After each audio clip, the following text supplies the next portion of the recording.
মৃত্যুর পর কাদের কবরে আযাব হয় না? কি করলে অভাব অনটন চলে যাবে, সুখে শান্তিতে জীবনযাপন করা যাবে? বর্তমান সময়ে বিবাহের ক্ষেত্রে জন্ম নিবন্ধন, জাতীয় পরিচয়পত্র বাধ্যতামূলক। সরকার নির্ধারিত মেয়েদের বয়স 18 বছর, কিন্তু দেখা যায় অনেক মেয়েদের বয়স 18 বছর পূর্ণ না হওয়ায় বিবাহের সময় 18 বছর লিখে বিবাহ দিতে হচ্ছে। প্রশ্ন হচ্ছে, মিথ্যার আশ্রয় নিয়ে বিবাহ সম্পন্ন করা কতটুকু শরীয়ত সম্মত? স্বামী স্ত্রীর ভেতর ভালোবাসা বৃদ্ধি করার উপায় বা আমল কি? হযরত সুলাইমান আলাইহিস সালাম কি সত্যিই পৃথিবীর সব প্রাণীকুলকে দাওয়াত দিয়ে খাইয়েছিলেন? সার্জারির মাধ্যমে টাক মাথায় কৃত্রিম চুল লাগানো জায়েজ আছে কিনা? স্টক করে মালামাল জমা করে মূল্য বৃদ্ধি করে বেচা কিনা করা জায়েজ আছে কিনা? কথায় কথায় যদি স্বামীকে ভাই বলে ডাকা হয়, তাহলে কি আমি গুনাহগার হব? সাদ্দাদের জান্নাতে প্রবেশ করার যে কাহিনী আমাদের সমাজে প্রচলিত, এটা কতটুকু সত্যি? কবরে আলোর জন্য কি দোয়া করব, কি আমল করলে কবরে আলো থাকবে? আমাদের সিলেটে বর্তমানে অনেক মেয়ে ছেলে আইএলটিএস করছে, তাদের ইচ্ছা লন্ডন যাওয়া, তাই তারা ভুয়া ম্যারেজ অনুষ্ঠান করে স্বামী স্ত্রী সেজে কবুল বলে কাবিননামায় দস্তখত করে ভিডিও তৈরি করে, তা কতটুকু সঠিক? আসরের দৃষ্টিতে এরকম অনুষ্ঠানের বিধান কি? এটা সিলেটের মানুষের সবচেয়ে জনপ্রিয় গুনাহ। গোটা বাংলাদেশের মানুষ অন্য এলাকায় এত 2 নম্বর বিয়ে হয় না যত 2 নম্বর বিয়ে সিলেট এলাকায় হয়। আপনারা সিলেটের মানুষ রাগ করবেন না, সিলেটের মানুষকে আমি অনেক বেশি ভালোবাসি 2 কারণে। এক হলো, আমি সিলেটের প্রত্যন্ত অঞ্চলে বিভিন্ন কাজে, ফাউন্ডেশনের সেবার কাজে প্রত্যন্ত অঞ্চলে গিয়েছি, আর দেশে বিদেশে সিলেটি মানুষ যে জায়গায় পাইছি, আমি বিভিন্ন জায়গায় আমি তাদেরকে দেখছি। সিলেটি মানুষের মধ্যে একটা গুণ হলো, সিলেট বলতে শুধু সিলেট না, সিলেট, মৌলভীবাজার, হবিগঞ্জ, পুরা বৃহত্তর সিলেটের মানুষের মধ্যে আমি দেখছি যে তারা আলেম ওলামাদেরকে অনেক ভালোবাসে। ওলামাদের প্রতি এত ভালোবাসা বাংলাদেশের অন্য কোনো জেলা মানুষের মধ্যে আমি পাইনি। এটা আমার অভিজ্ঞতা, আলহামদুলিল্লাহ। আবার দ্বিতীয় কারণ হলো যে সিলেটে এত ওলামা একরাম, এত আল্লাহর নেককার বান্দা, যে এত বেশি ওলামা একরাম, এত বেশি নেককার বান্দা বর্তমানে বাংলাদেশের অন্য অনেক জেলাতে নাই। এই 2 কারণে সিলেটের মানুষের প্রতি আমার বিশেষ ভালোবাসা আছে, আলহামদুলিল্লাহ। কিন্তু এই ভালোর মধ্যে একটা খারাপ জিনিস হলো এই কন্ট্রাক্ট ম্যারেজ। উদ্দেশ্য হলো কোথায় যাওয়া? লন্ডন যাওয়া। ও ভাই, লন্ডন যাইবার জন্য যদি আপনি কন্ট্রাক্ট ম্যারেজ করেন, লন্ডন যাইতে পারেন আর না পারেন জাহান্নামে যাওয়া নিশ্চিত। কেন জাহান্নামে যাওয়া নিশ্চিত? কারণ কন্ট্রাক্ট ম্যারেজ প্রথমত একটা ভুয়া জিনিস, এটা একটা মিথ্যা এবং প্রতারণা। আপনি কর্তৃপক্ষকে ধোঁকা দিচ্ছেন। আপনারা 2 জন 2 পথের যাত্রী, আপনারা কেউ স্বামী স্ত্রী না, শুধুমাত্র নাটক সাজাইছেন, এটা প্রতারণা করলেন। আর নবী সাল্লাল্লাহু আলাইহি ওয়াসাল্লাম বলেছেন, মান গাশশা ফালাইসা মিন্না, যে ব্যক্তি প্রতারণা করে, ধোঁকা দেয়, 2 নম্বরই করে, বাটপারি করে, সে আমার উম্মত না। তাহলে একটা গুনাহ হলো, কবিরা গুনাহ হলো, এটা হারাম, প্রতারণা করলেন। আরেকটা হলো, আপনি মিথ্যা কথা বললেন যে আমরা স্বামী, আমরা স্ত্রী, আসলে আপনার স্বামী স্ত্রী না, প্রতারণাও করলেন, মিথ্যাও বললেন, ডাবল গুনাহ হলো। 3 নম্বর হলো, এই বিয়ে যদি শুধুমাত্র কাবিননামা দস্তখত করেন আর একজন আরেকজনকে বলেন আমরা স্বামী স্ত্রী, এর মাধ্যমে শরীয়ী বিয়ে হবে না। তাহলে কি হবে? এটা সম্পূর্ণ ভিত্তিহীন একটা বিষয় হবে। কাবিননামাতে স্বামীর ঘরে স্বামী, স্ত্রীর ঘরে স্ত্রী স্বাক্ষর করছেন, জাস্ট এটুকু করছেন, আর কাবিননামার অনুবাদ করায় নিয়ে আসছেন। বিয়ে সংগঠিত হবে না। বিয়ে সংগঠিত হওয়ার জন্য এক পক্ষ বলতে হবে প্রস্তাব দিলাম, অপর পক্ষ বলতে হবে কবুল করলাম। 2 জন সাক্ষীর উপস্থিতিতে প্রস্তাব এবং কবুল শোনা যাইতে হবে, তাহলে বিয়ে হবে। এখন যদি সেটা দুষ্টমি করে বা কন্ট্রাক্ট ম্যারেজে এরকম বলেন আর কবুল করেন, তাহলে বিয়ে সত্যি হয়ে যাবে। এবার ওই মহিলা, ওই বেটি যদি আরেক জায়গায় বিয়ে বসে, তাহলে ওই বিয়ে হবে না, কারণ তার প্রথম জায়গায় কি হয়ে গেছে? বিয়ে অলরেডি হয়ে গেছে। নবী সাল্লাল্লাহু আলাইহি ওয়াসাল্লাম বলেছেন, সালাতুন জিদ্দুহুন্না জিদ্দুন ওয়া হাজলুহুন্না জিদ্দুন, 3টা কাজ মজা করে করলে আর ওই 2 নম্বরই করলে যা হবে, সিরিয়াসলি করলেও তা হবে। তার মধ্যে একটা হলো বিয়ে। আপনি তো টেরি পান না যে বিয়ে কখন হয়ে বসে আছে। এই জন্য কন্ট্রাক্ট ম্যারেজ যদি আপনি শুধু কাবিননামা স্বাক্ষর করেন, তো বিয়ে হয় না। স্বামী স্ত্রীর মতো করে দুজন বিদেশ যাচ্ছেন, একসাথে থাকতেছেন, অনেকে পরিচয় দিচ্ছেন, এগুলো সব গুনাহ হচ্ছে, জেনা হচ্ছে, মিথ্যা হচ্ছে, প্রতারণা হচ্ছে। মুসলমানের লজ্জা হওয়া উচিত, একটু হালুয়া রুটি ভালো খাওয়ার জন্য একটা মিথ্যার উপরে সে নিজেকে দাঁড় করাতে পারে না। ইমানি শক্তি নাই, দুর্বল হয়ে গেছে। আপনি লন্ডন যান উপার্জন করার জন্য, পড়াশোনা করার জন্য, বৈধ পন্থায় আপনি হারাম এবং মিথ্যার উপরে দাঁড় করিয়ে প্রতারণা করে আপনি সেখানে যেতে পারেন না। আল্লাহ তাআলা আমাদেরকে ঈমানি শক্তি দান করুন, যাতে আমরা সামান্য একটু লোভে পড়ে আমাদের ঈমান বিক্রি করে না দিই। আমাদের বেশিরভাগ মানুষ আমাদের সামান্য একটু লোভ পাইলে আমরা ঈমান বিক্রি করে দিই। এজন্য সিলেটের ভাইয়েরা, আল্লাহর ওয়াস্তে জীবন চলে যাবে এই ভুল পথে, হারামের পথে পা বাড়াবো না ইনশাআল্লাহ। ঠিক আছে তো? যুবকরা, মা বাপ, চাচা চাচি অনেকে ফুসলাবে, আরে লন্ডন চলো, লন্ডন গেলে তুমি লাল নীল দেখতে পারবা। বলবেন একটু হালুয়া রুটি খাইলাম, ভালো থাকলাম, বুঝলাম, এরপরে স্থায়ীভাবে জাহান্নাম যে বরাদ্দ হয়ে যাবে তার কি হবে? অতএব আমরা বেঁচে থাকবো তো ইনশাআল্লাহ। এই কন্ট্রাক্ট ম্যারেজ সিলেটের বহুল জনপ্রিয় গুনাহের কাজ। আল্লাহ তাআলা আমাদেরকে এটা থেকে বেঁচে থাকার তৌফিক দান করুন। বর্তমান সময়ে বিবাহের ক্ষেত্রে জন্ম নিবন্ধন, জাতীয় পরিচয় পত্র বাধ্যতামূলক। সরকার নির্ধারিত মেয়েদের বয়স 18 বছর, কিন্তু দেখা যায় অনেক মেয়েদের বয়স 18 বছর পূর্ণ না হওয়ায় বিবাহের সময় 18 বছর লিখে বিবাহ দিতে হচ্ছে। প্রশ্ন হচ্ছে, মিথ্যার আশ্রয় নিয়ে বিবাহ সম্পন্ন করা কতটুকু শরীয়ত সম্মত? দেখুন, মিথ্যা সর্বাবস্থায় হারাম। ইসলামে মিথ্যাকে কোনো অবস্থাতে হালাল করে নাই, জায়েজ করে নাই। কোনো অজুহাতে মিথ্যা বলা যাবে না। আমাদের সর্বদা সত্য কথা বলতে হবে। সত্য কথা বলে আমার যা হয় হোক, কিন্তু আমাকে সত্যের উপরে থাকতে হবে। জেনে শুনে ঠান্ডা মাথায় কোনো মুসলমান মিথ্যা বলতে পারে না। আমাদের দেশে বেশিরভাগ মানুষের জন্ম সনদ ঠান্ডা মাথায় কোনো প্রয়োজন ছাড়া, বাধ্য হওয়া ছাড়াই আমরা জন্ম সনদে জন্ম তারিখ ভুল লিখি, পাসপোর্টে ভুল তারিখ দেই। এজন্য আমি বলি, বাংলাদেশের মানুষের বেশিরভাগ মানুষের জন্মের তারিখের ঠিক নাই। জন্মের ঠিক নাই বলি নাই, কিন্তু জন্মের তারিখের ঠিক নাই। আবার বলেন না যে জন্মের তারিখের ঠিক নাই, বলছি জন্মের তারিখের ঠিক নাই। বেশিরভাগ মানুষের জন্ম তারিখ, মা বাবা, এমনকি স্কুলের শিক্ষকরা যারা সন্তানকে আদর্শ শিখাবেন, তারা জেনে শুনে ইচ্ছাকৃতভাবে তারিখটা একটু বাড়িয়ে লেখেন না কমায় লেখেন, যখন যেটা প্রয়োজন হয়, যাতে একটু বেশি দিন চাকরি করতে পারে, সেভাবে সুবিধা যেন পায়, জন্ম তারিখটা ওইভাবে আমরা অনেকে লিখি। আছে না নাই আমাদের দেশে? যারা মা বাবা আছেন বা যারা ভবিষ্যতে মা বাবা হবেন ইনশাআল্লাহ, মনে রাখবেন, আপনার শিশুর জীবনের প্রথম বিসমিল্লাতেই আপনি একটা মিথ্যা দিয়া তাকে দাঁড় করাই দিলেন। এই সন্তান থেকে আপনি কি আশা করতে পারেন? যে শিক্ষক শিক্ষার্থীকে একটু বেশি দিন চাকরি করতে পারবে, বয়স সুবিধা বেশি পাবে, সেজন্য মিথ্যা কথা লিখতে বলে জন্ম সনদে, সার্টিফিকেটে, সেই শিক্ষক কখনো আদর্শ শিক্ষক না, সে মা বাবা কখনো আদর্শ মা বাবা না। আমাদের এই সমাজে সব মা বাবা চায় আমাদের সন্তানগুলো যেন দুধে ভাতে থাকে, সন্তানগুলো যেন মানুষ হয়, পশু না হয়, চোর ডাকাত না হয়, দুর্নীতিবাজ না হয়, ঘুষখোর না হয়। এটা আমাদের কোনো অভিভাবকদের খুব একটা মাথা ব্যথা নাই, যার কারণে সমাজের এই দুরবস্থা। এই জন্য আমাদের প্রতিজ্ঞা করতে হবে, আমার সন্তান সে যদি সমাজে তথাকথিত প্রতিষ্ঠিত হয় বা না হয়, সে অবশ্যই একজন সৎ ভালো মানুষ হতে হবে। সেই শিক্ষা আমরা সন্তানদেরকে দেবো তো ইনশাআল্লাহ। অতএব সন্তানদের জন্ম তারিখে ভুল ভাল কিছু, মিথ্যা কিছু লেখা যাবে না। ঠিক একইভাবে বয়স কমায় লেখা, বেশি লেখা, অনেকে বিদেশে যাওয়ার জন্য পাসপোর্টে বয়স কম বেশি করে লেখেন, এগুলো পরিষ্কারভাবে হারাম। এই হারাম কাজ কখনো করবেন না। আপনি হারামের উপরে দাঁড়ায় রাখবেন পুরো ইনকামটা, পুরো জীবনটা, এটা কখনো সঠিক কাজ হতে পারে না। এদেশে আলেমদের ঐক্যের জন্য কী ধরনের পদক্ষেপ নেওয়া যায়? একজন প্রতিনিধিশীল আলেম হিসাবে আপনি কোনো পদক্ষেপ নেবেন কিনা? এদেশে আলেমদের ঐক্যের জন্য আমাদের অনেক রকমের পদক্ষেপ নেওয়ার সুযোগ আছে, সেই সুযোগগুলো আমরা গ্রহণ করছি। তবে অনেক সুযোগ আছে মানে এই না যে একেবারে ইফেক্টিভ এখনই সফল পাওয়ার মতো আমরা অনেক কাজ করতে পারবো, সেরকম না। তবে সুদূর প্রসারী পরিকল্পনা হাতে নেওয়া যায়। আমি একটা কথা সবসময় বলি, বাংলাদেশি মুসলমানদের মধ্যকার ঐক্য, এটার জন্য ডক্টর আব্দুল্লাহ জাহাঙ্গীর রহমতুল্লাহ অনেক বেশি চেষ্টা করতেন, এবং স্যার বলতেন যে মুসলমানদের বাড়িতে যে আগুন লেগেছে, সে আগুন আমরা নিভাতে পারবো না, এত ক্ষমতা আমাদের হাতে নাই। তবে নতুন করে যেন আগুন না লাগে, সেজন্য আমরা কোনো নতুন করে যাতে তেল না পড়া লাগে, তেল না ঢালি, সে বিষয়ে আমরা খুবই দায়িত্বশীল এবং সে বিষয়ে আমরা চেষ্টা করছি। অতএব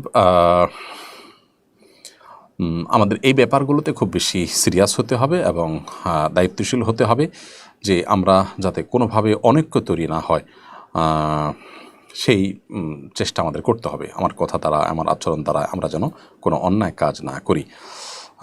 সেই চেষ্টা আমাদের করতে হবে।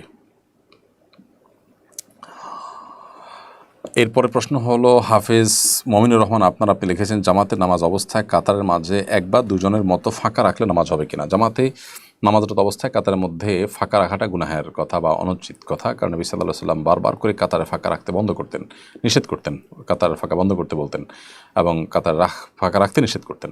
তিনি বলতেন যে সুদ্দুল খালাল, তোমরা কাতারের মধ্যকার ফাঁকা জায়গাগুলো বন্ধ করো, এবং তিনি বলতেন যে কাতারের মধ্যে যদি তোমরা ফাঁকা রাখো তাহলে সেক্ষেত্রে শয়তান সেখানে স্থান নেবে। তো এই জন্য কাতারের মধ্যকার ফাঁকা রাখা অনুচিত। তবে নামাজ হয়ে যাবে, একজন বা দুজনের জায়গায় যদি ফাঁকা থাকে নামাজ হয়ে যাবে। এমনকি কেউ যদি মাঝখান থেকে বেরিয়ে যান নামাজের মধ্যে ওযু চলে গেছে সেজন্য, তাহলে পাশের লোকজন আলতো করে সরে এসে সেই জায়গাটা ফিল আপ করে ফেলবেন বা পেছন থেকেও সামনে চলে আসবেন, এটা উচিত।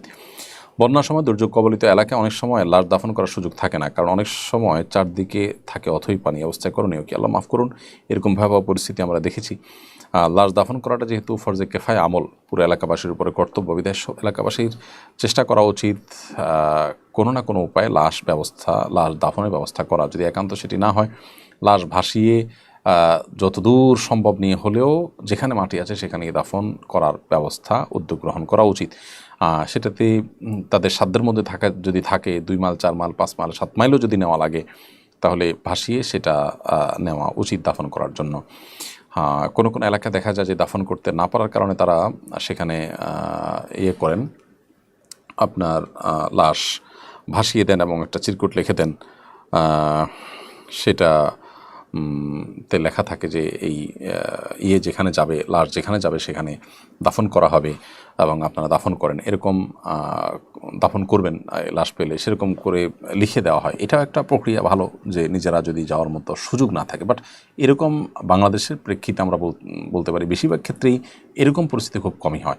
হ্যাঁ, আপনি এক এলাকাতে পারবেন না, আরেক এলাকাতে পারবেন, কলার ভেলা করে বাসিয়ে বাসিয়ে নিয়ে যেতে পারবেন। যতটুকু পারেন আপনি লাশ মাটিতে দাফন করবেন, এটা সম্মানজনক এবং এটা করা আমাদের কর্তব্য, ফরজে কেফায়া কাজ বিধায় সেটা আমাদের চেষ্টা করতে হবে। এরপরে রিল ফিল আইডি থেকে আপনি লিখেছেন ট্রাক ড্রাইভারকে ভাড়ার ব্যবস্থা করে দিয়ে তার কাছ থেকে প্রতি কাজে কমিশন নেওয়া যাবে কিনা। আপনি ভাড়া এনে দিয়েছেন বাহির থেকে, পরিশ্রম করে কাস্টমার খুঁজে দিয়েছেন, এরকম যদি হয় তাহলে সেক্ষেত্রে তার জন্য পারিশ্রমিক আপনি নিতে পারবেন, সেটা আপনার জন্য জায়েজ হবে। বাট যদি আপনি এটা আপনার চাকরির অংশ হিসাবে করেন তাহলে সেক্ষেত্রে আপনার জন্য জায়েজ হবে না। সাধারণত কোনো কোম্পানিতে আপনি কাজ করছেন, ধরুন কাজ করে আপনি ট্রাক ভাড়া করা কোম্পানির কাজ, তো আপনি ভাড়া করে দিচ্ছেন, দিয়ে আপনি ড্রাইভারের কাছ থেকে আলাদা আপনার কমিশন নিচ্ছেন, সেটা কিন্তু নাজায়েজ হবে, উৎকোচ হবে, কারণ এটা আপনার দায়িত্বের অংশ। বাট এমনিতে আপনি স্বাধীন মানুষ হিসাবে এটা আপনার মূল কাজ না, বা এটা আপনি কারোর দিনের চাকরি হিসাবে কাজ করছেন না। আপনি একজন ট্রাক ড্রাইভার বা একটা ট্রান্সপোর্ট কোম্পানিকে ভাড়া এনে দিচ্ছেন, কাস্টমার এনে দিচ্ছেন মধ্যস্থতাকারী হিসাবে, অবশ্যই আপনি সেখানে পারিশ্রমিক বা আপনার বিনিময় আপনি নিতে পারবেন। এইচএম আল মামুন লিখেছেন মৃত ব্যক্তির নামে হজ বা ওমরা করার বিধান কি। মৃত ব্যক্তির নামে তার তরফ থেকে হজ বা ওমরা করা যাবে। নবী সাল্লাল্লাহু আলাইহি সাল্লামের একজন সাহাবী তার মায়ের পক্ষ থেকে হজ ওমরা করার পর নবী সাল্লাল্লাহু আলাইহি সাল্লামকে জিজ্ঞাসা করেছেন ফাহাজ্জু আনহা, আমি কি তার পক্ষ থেকে হজ করব? নবী সাল্লাল্লাহু আলাইহি সাল্লাম বলেছেন হ্যাঁ, অবশ্যই তুমি করতে পারো। সেজন্য মৃত ব্যক্তির তরফ থেকে হজ বা ওমরা করা যাবে। এরপর এমডি আমিনুল ইসলাম আপনি লিখেছেন মসজিদের টাকা হিসাব না দিয়ে নিজের ব্যবসায়িক কাজে খাটানো যাবে কিনা। মসজিদের টাকা হিসাব না দিয়ে নিজের ব্যবসায়িক কাজে যদি টাকা খাটান তাহলে সেক্ষেত্রে গুনাহ হবে। কারণ হলো এটি আমানত, মসজিদের টাকা আমানত যাদের কাছে থাকে তারা সে আমানতের টাকা নিজের কাজে বা অন্য কোনো কাজে ব্যয় করতে পারেন না, এটা শুধু মসজিদের কল্যাণার্থে তারা ব্যয় করতে পারবেন, বিধায় এটা গুনাহের কারণ হবে। এরপরে সাইফ আহমেদ আপনি লিখেছেন শেষ বৈঠকে সকল দোয়া শেষ করার আগে ইমাম সাহেব সালাম ফিরালে করণীয় কি। শেষ বৈঠকে সকল দোয়া শেষ করার আগে যদি ইমাম সাহেব সালাম ফিরিয়ে ফেলেন তাহলে আপনি যদি অল্প সময়ের ভিতরে ক্লোজিংয়ে যেতে পারেন দোয়ার, তাহলে সেটা করে আপনি সালাম ফিরাবেন, ধরুন 2-5-7 সেকেন্ড দেরি হলো। কিন্তু যদি এমন হয় যে আপনি একেবারে মাঝ পর্যায়ে আসেন তাহলে আপনি যেখানে আছেন সেখান থেকে একটা স্টেশনে গিয়ে থেমে তারপর আপনি সালাম ফিরিয়ে ফেলবেন। রায়হান লিখেছেন আমি ওমরাহ করেছি, এখন এহরামের কাপড় দিয়ে জামা কাপড় বানানো যাবে কিনা। অনেকে এহরামের কাপড় দিয়ে কাফন দেওয়ার জন্য ওসিয়ত করেন, এর বিশেষ কোনো ফজিলত আছে কিনা। আল্লাহ তাআলার কাছে একটা ইবাদতের চিহ্ন নিয়ে গেলেন, সেই জায়গা থেকে আপনার আবেগের জায়গা থেকে এটা আপনি করতেই পারেন, কিন্তু আলাদা করে কোরআন হাদিসের কোনো বিশেষ ফজিলত বলা হয়নি। এরপরে প্রশ্ন হলো আমরা মেসেঞ্জার, ইমো ও হোয়াটসঅ্যাপে প্রচুর পরিমাণ সালাম পেয়ে থাকি। আমাদের বন্ধুবান্ধব, পরিচিত অপরিচিত লোকজন অনেক সময় আমাদেরকে সালাম লিখে পাঠায়। এই সালামের জবাব দেওয়া কি ওয়াজিব? বাহ্যিকভাবে এটি তো জবাব দেওয়া ওয়াজিবই, কারণ হলো আল্লাহ সুবহানাহু ওয়া তাআলা বলেছেন, ওয়া হাইয়্যুতুম বিতাহিয়্যাতিন ফাহাইয়্যু বিআহসানা মিনহা আও রুদ্দুহা।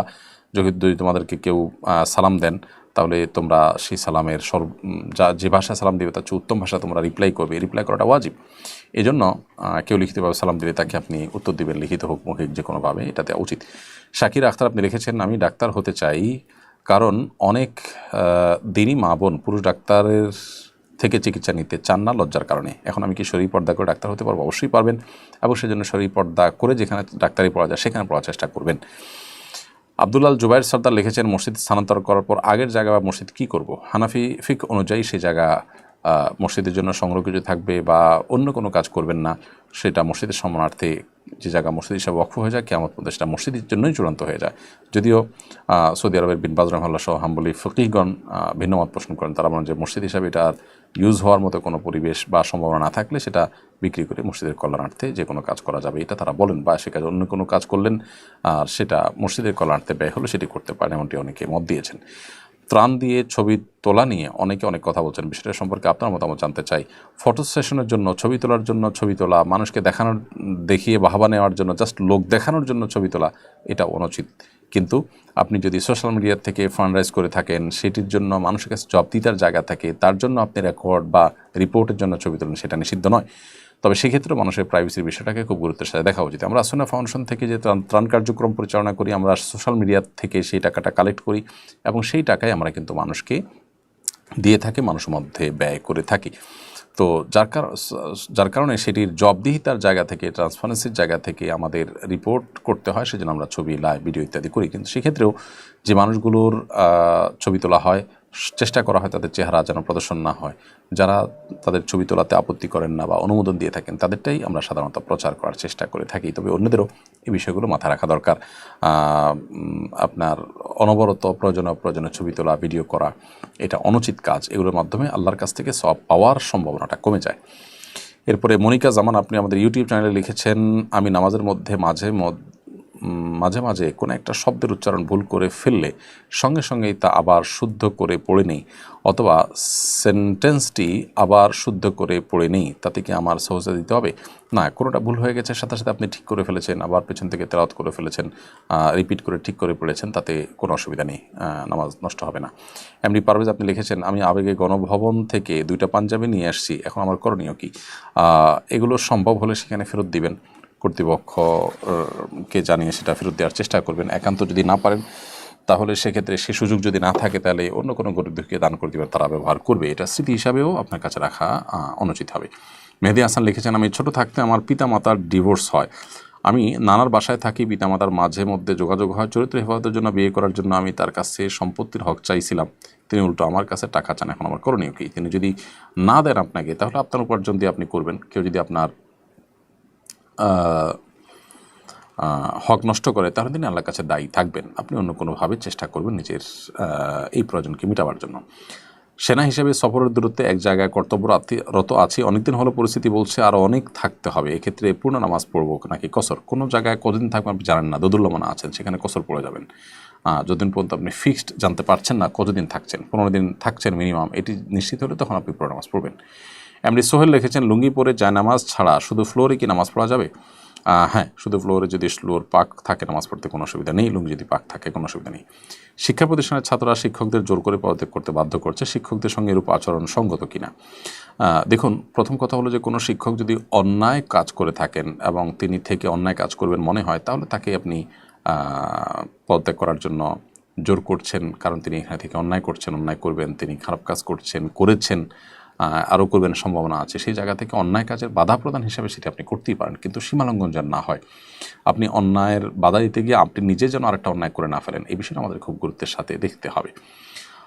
এরপরে প্রশ্ন হলো ছাত্র আন্দোলন, এর বাইরে যেটি আছে যে আপনার, আমি যতটুকু জানি যে এই বিষয়টাকে আপনার অনেকে বাড়াবাড়ি করে এমনভাবে নিয়ে যাওয়া হচ্ছে যে এটা রীতিমতো দর্শনীয় মনে করা হচ্ছে, এবং সেই সমস্ত বিষয়গুলোকে তদন্ত সাপেক্ষে ব্যবস্থা নেওয়া উচিত।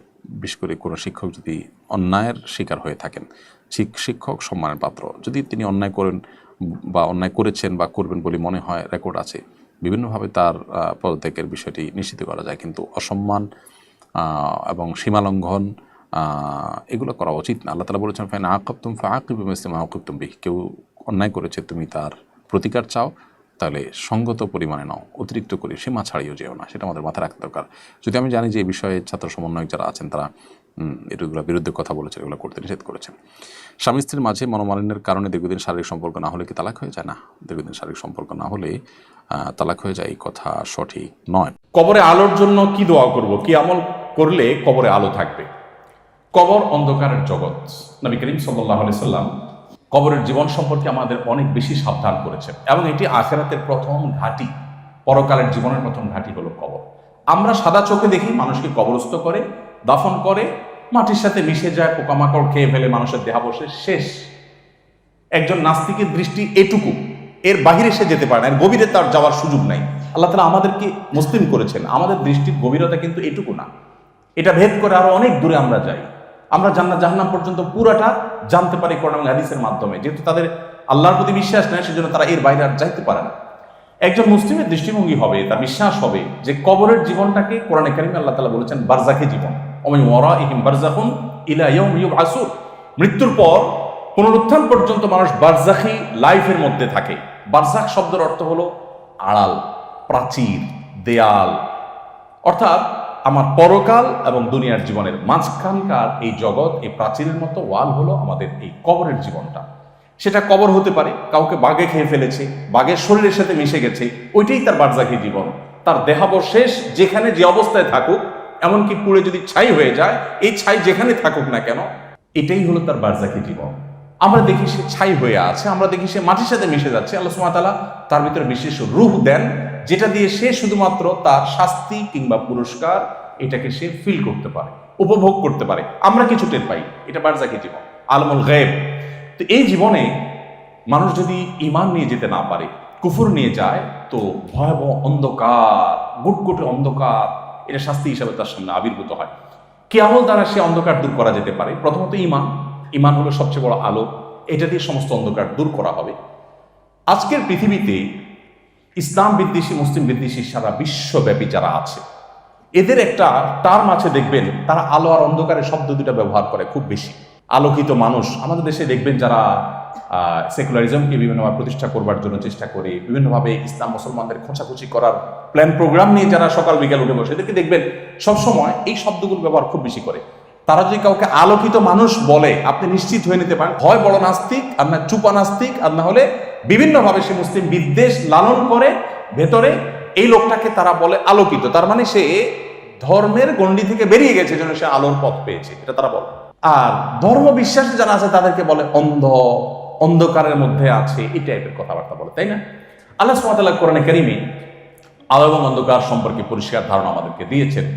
কুফরকে আল্লাহ তাআলা জুলুমাত বলেছেন, ঈমানকে আল্লাহ তাআলা আলো বলেছেন। এর বিপরীতটাকে তারা আলো অন্ধকার দেখাতে চায়। ঠিক দাজ্জাল আসার আগে, দাজ্জালের পূর্ববর্তী বংশধররা, দাজ্জাল আসার আগে যারা আছে পরিবেশ পৃথিবীতে তৈরি করে, তারা কোরআনের কনসেপ্টটাকে উল্টিয়ে দিয়ে, কারণ দাজ্জাল তো নিজেকে আল্লাহ দাবি করবে, তাই না?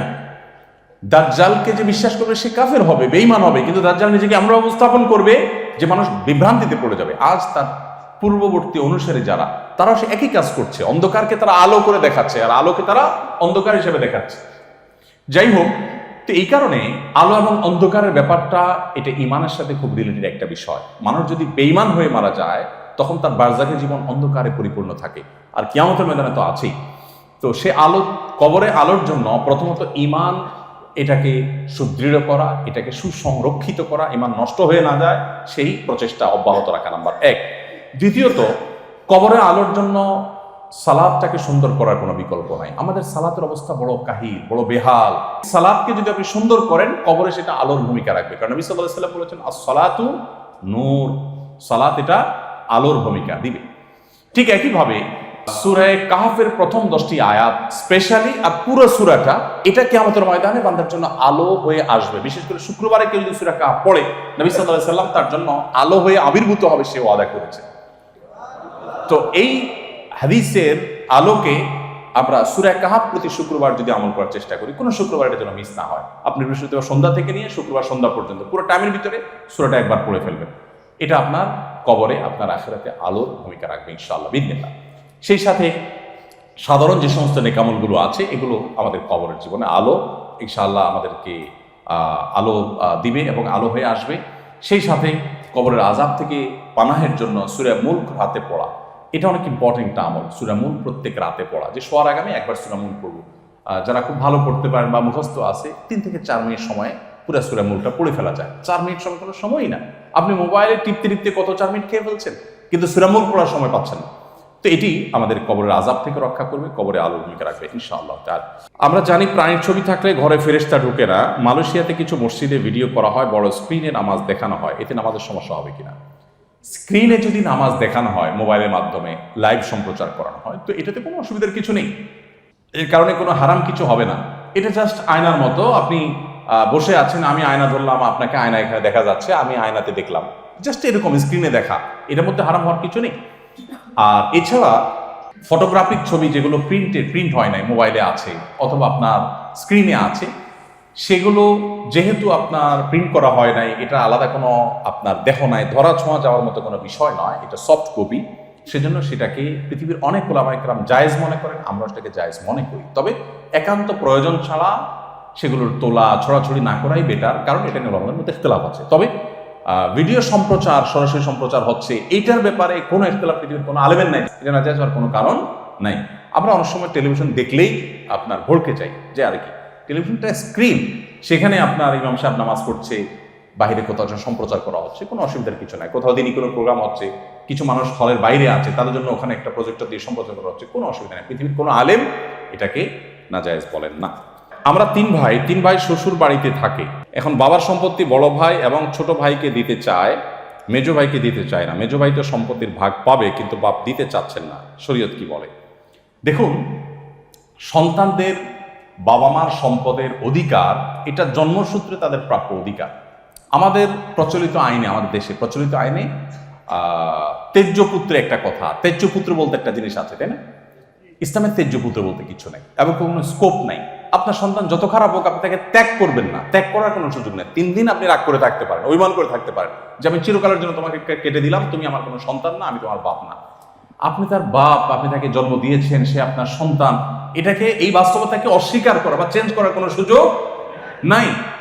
আজকাল এই সমস্ত কথার প্রবক্তা যারা, এরা আজকাল ট্রান্সজেন্ডার নামে একটা বিষ মানব সমাজে, আমি শুধু মুসলিম বলবো না, মানব সমাজে ঢুকাবার চেষ্টা করে যাচ্ছে। এই ট্রান্সজেন্ডারের মাধ্যমে তারা মানুষের লিঙ্গভিত্তিক যে পরিচয়টাকে তুলে দেওয়ার অপচেষ্টায় লিপ্ত। এটা হলো সমকামিতা প্রতিষ্ঠা করার একটা সূক্ষ্ম শয়তানি চক্রান্ত। কেন? সমকামিতাকে বললে মুসলিম বলুন, হিন্দু বলুন, খ্রিস্টান বলুন, সবাই ঘৃণা করবে, কিন্তু ট্রান্সজেন্ডার বললে মানুষ বুঝতে একটু সময় লাগে কিভাবে সমকামিতা হয়। একজন আস্ত পুরুষ, তিনি একটা পর্যায়ে এসে তার গায়ে গতরে, বডি স্ট্রাকচারে, অবকাঠামোগতভাবে টোটালি তিনি পুরুষ। হঠাৎ করে তার জীবনে কখনো তার মনে হলো তিনি নারী। তিনি যদি বলেন যে আমি নারী নিজেকে ঘোষণা করব, তাহলে তিনি নারী হিসাবে সমাজে অফিসিয়ালি স্বীকৃতি পাইতে হবে। এগুলো ট্রান্সজেন্ডার। মনে হতে পারে যে হাস্যকর এই কথা আবার প্রতিষ্ঠিত করবার জন্য পশ্চিমা দুনিয়ার কোন কোন দেশ বিলিয়ন বিলিয়ন ডলার বাজেট দিচ্ছে। কিভাবে সম্ভব? মূলত একজন মানুষ যখন পুরুষ, নিজেকে তিনি হঠাৎ নারী ঘোষণা দিলেন, অফিসিয়ালি যদি স্বীকৃতি দেওয়া হয়, তাহলে এই ভদ্রলোক বা ভদ্র মহিলা, অরিজিনালি ভদ্রলোক, এখন সাচ্ছেন ভদ্র মহিলা, ইনি বিয়ে করতে গেলে কাকে বিয়ে করবে? উনি যাকেই বিয়ে করেন সমকামিতা হবে। কিভাবে? উনি যদি এখন কোনো পুরুষকে বিয়ে করতে চান, যেহেতু উনি অফিসিয়ালি নারী হয়ে গেছেন, তাহলে একটা পুরুষকে যদি বিয়ে করতে চান, তাহলে তিনি অরিজিন তার পুরুষ, আবার এখন বিয়ে করেন একটা পুরুষকে, হলো কি? সমকামিতা। আবার যদি তিনি কোনো নারীকে বিয়ে করেন, সেটাও সমকামিতা। কিভাবে? কারণ অফিসিয়ালি তিনি এখন কি? নারী। তো নারী অফিসিয়ালি হয়ে ঘোষিত স্বীকৃত নারী হয়ে তিনি আরেক নারীকে বিয়ে করছেন, সেটাও কি? তো সমকামিতাকে সরাসরি গেলানো যাচ্ছে না মুসলমানদের মধ্যে। এজন্য ট্রান্সজেন্ডারের নাম দিয়ে এটাকে গেলানোর অপচেষ্টা করা হচ্ছে। তো এইভাবে যারা তেজ্য পুত্র হওয়ার, মনে করে যে বাবার সন্তান, বাবা জন্ম দিয়েছেন, সেটাকে সে অস্বীকার করবার সুযোগ আছে, তাই একজন মানুষের পুরুষত্বকে অস্বীকার করলে সমস্যা কোথায়, নারীত্বকে অস্বীকার করলে সমস্যা কোথায়? এরা সেই জায়গায় পৃথিবীকে নিয়ে যাচ্ছে। তো যাই হোক, কোনো বাবা তার সন্তানকে তেজ্য পুত্র করবার সুযোগ নাই। অতএব সন্তান হিসাবে জন্মগ্রহণ করবার কারণে বাবার মৃত্যু হলে সেই সম্পদের সন্তানের ভাগ অবশ্যই থাকবে। বাবা যদি বলেন আমার মৃত্যুর পর আমার সম্পদের কিছু যেন ওকে না দাও তোমরা, এটা বলা কোনো বাবার রাইট নেই। সে যদি কোনো অন্যায় করে সে আল্লাহর কাছে বোঝাপড়া করবে, বাবা প্রয়োজনে তাকে সংশোধনের জন্য নানামুখী উদ্যোগ নেবে, কিন্তু সম্পদ থেকে টোটাল বঞ্চিত রাখবে এই রাইট কিন্তু বাবার নাই।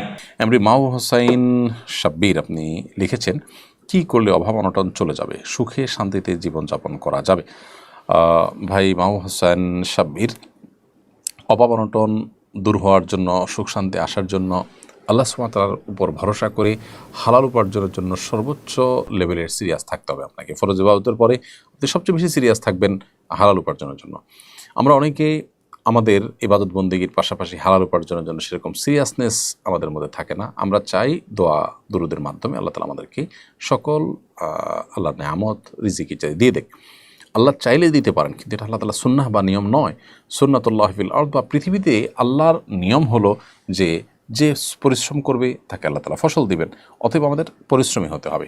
এর পাশাপাশি আপনি প্রত্যেক নামাজের পর মসজিদ থেকে বের হওয়ার সময় দোয়া পড়বেন, আল্লাহুম্মা ইন্নী আসআলুকা মিন ফাদলিক, আল্লাহ আপনার কাছে আপনার অনুগ্রহ চাই। এখানে অনুগ্রহ চাই বলতে আল্লাহ আপনার কাছে আপনার দেওয়া রিজিক চাই, যে রিজিক আপনি আমাকে দিবেন সেটাতে আমার জীবন ধারণের ব্যবস্থা হবে, সেটা আমি চাই। মসজিদ থেকে বের হওয়ার সময় রিজিক চাওয়ার নিয়ত করে দোয়া পড়ে আপনি বের হবেন এবং বিসমিল্লাহ বলে যে কোনো কিছু শুরু করবেন। সকালের দিকে কাজকাম করবেন, তখনকার সময় আল্লাহ তাআলা বরকত দান করেন।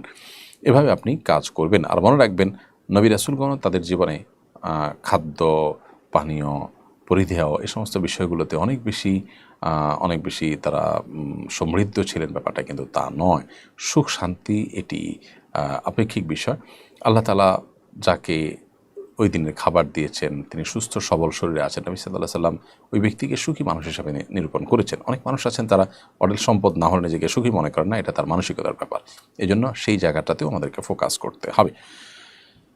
রাশেদ পাটোয়ারি আপনি লিখেছেন, সুদখোর, ঘুষখোর, অবৈধভাবে জীবন পরিচালনাকারী লোকদের মন থেকে ঘৃণা করা যাবে কিনা? অবশ্যই কেউ অন্যায় কাজ করলে সেই কারণে তার প্রতি ঘৃণা থাকাটা দোষের বিষয় নয়। আমাদের দেশে একটা প্রবাদ প্রচলিত আছে, পাপকে ঘৃণা করো পাপীকে নয়। এটা সিনেমার ডায়ালগ, কোরআন এবং সুন্নাহর কোনো কথা নয় এবং এটি সঠিক কোনো উক্তি নয়। পাপকে ঘৃণা করতে হবে, ঠিক একইভাবে ওই পাপে যিনি লিপ্ত তার প্রতিও ঘৃণা থাকবে, সেটাই স্বাভাবিক।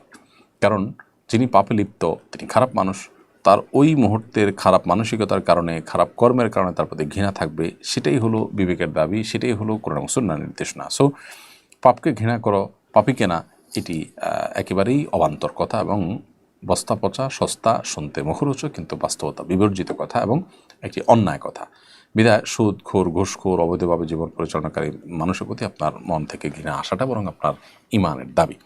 তবে এখানে ঘৃণা আসা মানে এই না যে আপনি তাকে এমন তাচ্ছিল্য করবেন যে তিনি অপমানিত হবেন, তিনি অন্যায় থেকে ফিরে আসার রাস্তাটা বন্ধ হয়ে যাবে, কিংবা নিজেকে তার চাইতে শ্রেষ্ঠ মনে করে অহংকার করতে যাবেন, সেটা নয়।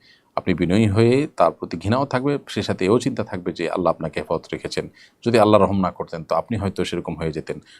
আল্লাহ না করুন ভবিষ্যতে আপনি যদি তার মতো কোনো গুনাহে লিপ্ত হয়ে যান, সেই জায়গা থেকে নিজের প্রতি নিজের ভয়টা সবসময় কাজ করবে।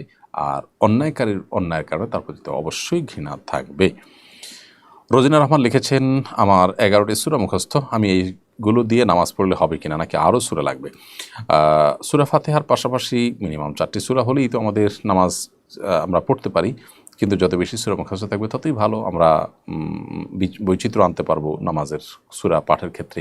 এক এক নামাজে এক এক রাকাতে এক একটা আমরা সূরা পাঠ করতে পারবো। এই জন্য 11টা সূরা আলহামদুলিল্লাহ যথেষ্ট। তবে আপনি এই সূরাগুলোকে বিশুদ্ধ করার পাশাপাশি সূরার মুখস্থের পরিমাণ আরও বাড়ানোর চেষ্টা করবেন। আমাদের সম্পদ এক জায়গায় দাঁড়িয়ে থাকে না, আমরা চেষ্টা করি সম্পদ পরিমাণ বাড়াতে। সম্পদের পরিমাণ বাড়ানোর যে চেষ্টা থাকে, আমি ছোটোবেলায় যে 10টা বা 11টা সূরা মুখস্থ করেছি সেটার পরিমাণ বাড়ানোর কেন প্রচেষ্টা আমাদের থাকে না? আমি যদি অনন্ত অসীমকালে আল্লাহর প্রিয়পাত্র হতে হবে, জান্নাতে যেতে হবে, সেই তাগাদা আমাদের মধ্যে থাকে, সেই বিশ্বাসটা আসলেই থাকে, তাহলে তো সূরা মুখস্থ করার মাধ্যমে আল্লাহর প্রিয় পাত্র হওয়ার দৌড়ে আমি এগিয়ে যাব, যে কোরআন বেশি যত ধারণ করবে তার মর্যাদা তত বেশি হবে। সো সেই জায়গা থেকে আপনার 11টি মুখস্থ আছে, এটা দিয়ে যথেষ্ট হচ্ছে, কিন্তু আপনার চেষ্টা থাকা উচিত এটাকে সামনে আরও নিয়ে যাওয়ার। বৈষম্য বিরোধী ছাত্র আন্দোলনে আহত ছাত্রদের চিকিৎসার জন্য জাকাতের টাকা দেওয়া যাবে কিনা, এতে জাকাত আদায় হবে কিনা। বৈষম্য বিরোধী ছাত্র আন্দোলনে আহত ছাত্রদের বা আহত মানুষদের চিকিৎসার জন্য আমরা সুন্নাহ ফাউন্ডেশন থেকে জাকাতের অর্থ প্রদান করছি। আমরা জাকাতের অর্থ প্রদান করার ক্ষেত্রে উপযুক্ত ব্যক্তি যাকে আমরা জাকাত দিচ্ছি তিনি জাকাতের হকদার কিনা তাকে আমরা একটা ফরমের মাধ্যমে তার তথ্যপত্রগুলো আমরা ভেরিফাই করে নিই, তারপর আমরা সেটা হ্যান্ড ওভার করি তাদেরকে। তো আপনি যদি এরকম কোনো ব্যক্তিকে জাকাতের টাকা দিতে চান জায়েজ আছে, তবে শর্ত হলো ওই ব্যক্তি জাকাতের হকদার কিনা সেটা আপনাকে নিশ্চিত হতে হবে। অনেক লোক আছেন যিনি জাকাতের হকদার নন, আহত হয়েছেন। টাকার নিড এক জিনিস আর জাকাতের হকদার আরেক জিনিস। যে টাকার নিড আছে বলেই জাকাতের হকদার এমনটা হওয়া জরুরি না। এমন হতে পারে যে টাকার নিড আছে কিন্তু আসলে তার কাছে আরও অনেক টাকাও আছে, তো ঋণমুক্তভাবে তার জন্য তার কাছে যদি এই পরিমাণ টাকা থাকে, যে পরিমাণ টাকা থাকলে জাকাত আবশ্যক হয়ে যায়, অথবা ঋণমুক্ত আছেন এবং তিনি যে উপার্জন করেন তাতে তার দিন চলে যায়, আপাতত যে অসুবিধাটা হয়েছে এটা ওভারকাম করার মতো টাকাও যদি তার থাকে তাহলে তিনি জাকাতের হকদার না। হ্যাঁ, যদি এমন হয় যে তার দিন চলে যায় কিন্তু এই চিকিৎসার ব্যয়ভার বহন করার ক্ষমতা তার নাই, তাহলে তাকে আপনি জাকাতের টাকা দিতে পারবেন। তো খোলাসা কথা হলো এই ধরনের মানুষকে আপনি জাকাতের টাকা দিতে পারবেন, কিন্তু অভাবী, নিজের চিকিৎসার ব্যয়ভার বহন করার ক্ষমতা নেই এমন হতে হবে, তাহলে জাকাতের টাকা দিতে পারবেন। এমনি নাহিদ আপনি লিখেছেন, আমার বয়স 24 বছর, আমি এখনও আমার মুখের দাড়ি কাটিনি।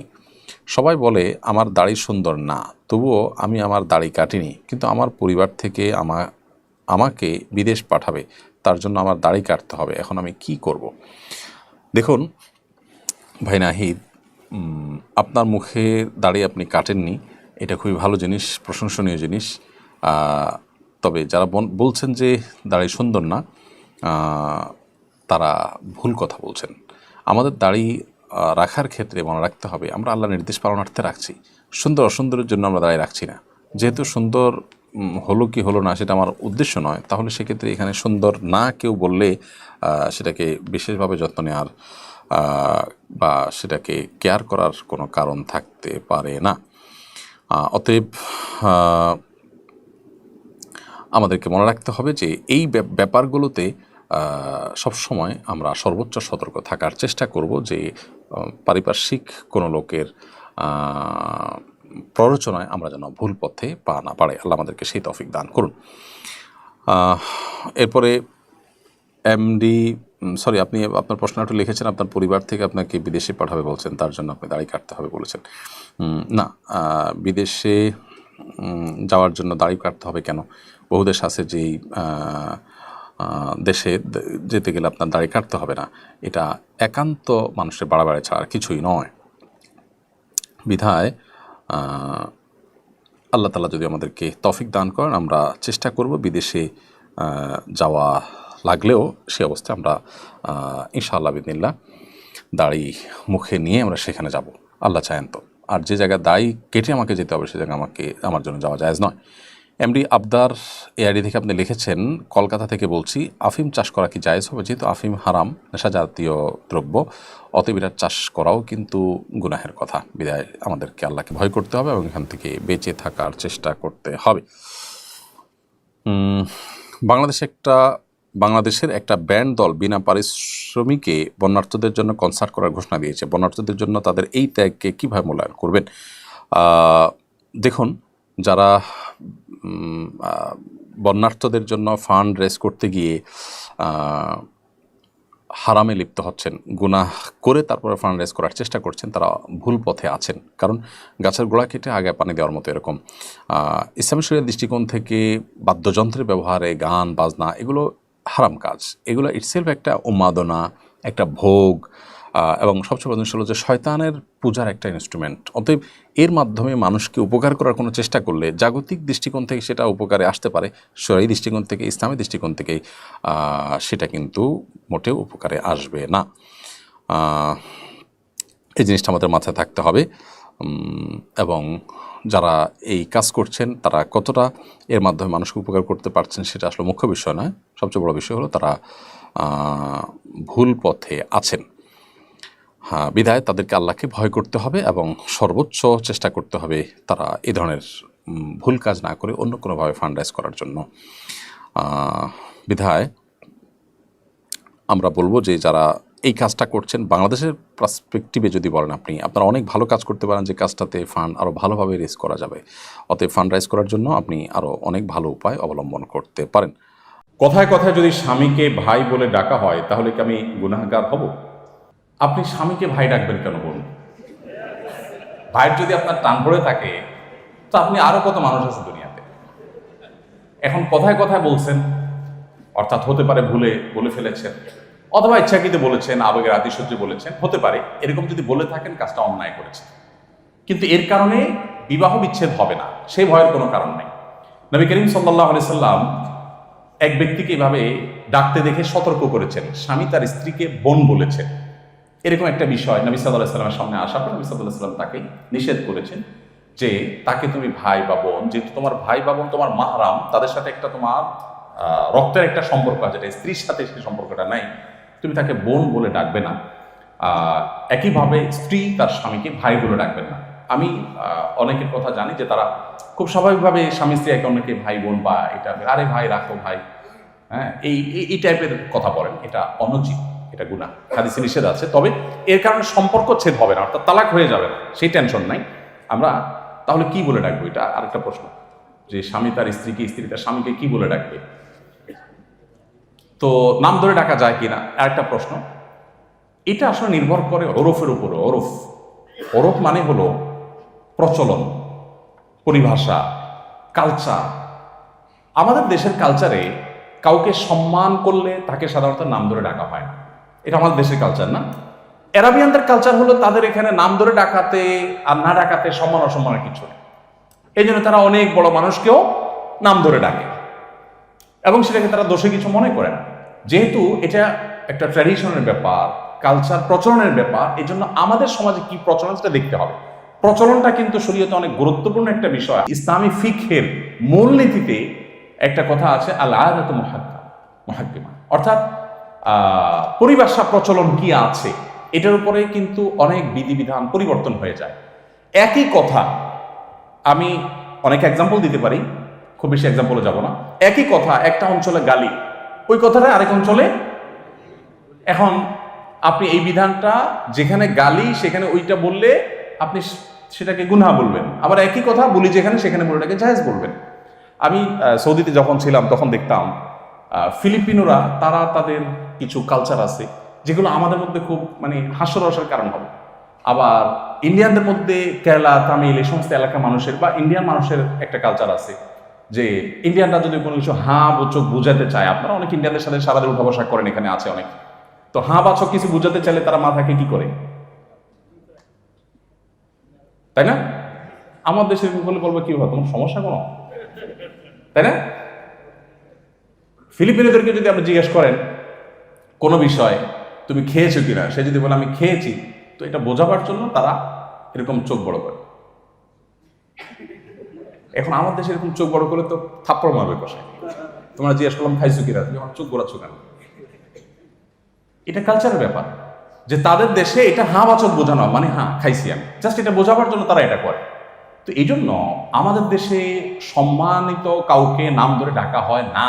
সেজন্য সাধারণত স্বামীরা বয়সে বড় হয়, অনেক দিক থেকে আল্লাহ তাআলা তাদেরকে দায়িত্ববান করেছেন, সেজন্য স্বামীকে স্ত্রীর নাম ধরে ডাকবেন না সচরাচর। কিন্তু স্বামী স্ত্রীর মধ্যে যদি সেরকম বন্ডিং হয়, বোঝাপড়া হয়ে যায় যে আসলে তারা এটাকে কেউ দোষে মনে করছে না, এবং বরং অনেক স্বামী আছে বলে না নাম ধরে ডাকো আমার কাছে ভালো লাগে, তাহলে সেটা ভিন্ন কথা।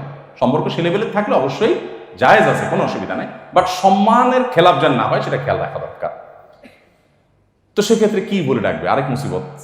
ভাইও বলা যাবে না, আবার নাম ধরে ডাকতেও যদি নিষেধ করা হয় তাহলে বলবে এটা কি?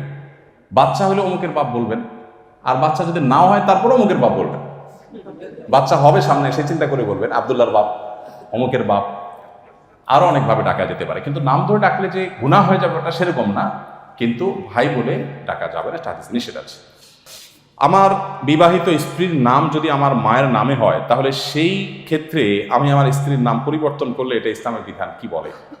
না, আপনার বউয়ের নাম পরিবর্তন করার আপনি কেউ না। আপনার বউয়ের নাম রাখার দায়িত্বশীল হলেন আপনার শ্বশুর। অতএব স্বামী হয়েছেন দেখে আপনি বউয়ের নামটা শুধু উল্টা দিবেন এই সুযোগ নাই। আমাদের দেশে সাধারণত মেয়েরা নামের শেষে স্বামীর নাম লাগায়, তাই না? এটা স্বামীর প্রতি অতিভক্তির কারণে। এটা সঠিক না। ইসলাম শরীয়তের দৃষ্টিকোণ যদি বলেন তাহলে সেই ক্ষেত্রে নামের সাথে বাবার নাম, দাদার নাম, ফ্যামিলি নেম যুক্ত হবে, স্বামীর নাম না। কারণ এটা তো চেঞ্জ হতে পারে, তালাক হতে পারে, বিচ্ছেদ হতে পারে। তো অতিভক্তিটা আমাদের দেশে এই সমস্ত ক্ষেত্রে বেশি, এটা সুযোগ নেই। তো আপনার স্ত্রীর নাম যদি আপনার মায়ের নামের সাথে মিলে যায়, তো সেক্ষেত্রে স্ত্রীর এই নাম না বলে আপনি কোনো ডাক নাম বললেন, অমুকের মা তমুকের, আব্দুল্লাহর মা এদিকে আসো, বাস এই নামে বলেন। মোহাম্মদের মা বলেন, যদি আব্দুল্লাহর জন্ম হয়ে থাকে ভালো, আর না হলে আসবে আব্দুল্লাহ, অগ্রিম ডাকা শুরু করলেন, কোনো অসুবিধা নেই। যেহেতু একই নামে মা এবং তার নাম হলে দৃষ্টিকটু লাগে, শুনতে শ্রুতিকটু লাগে, সেজন্য আপনি অন্যভাবে ডাকতে পারেন।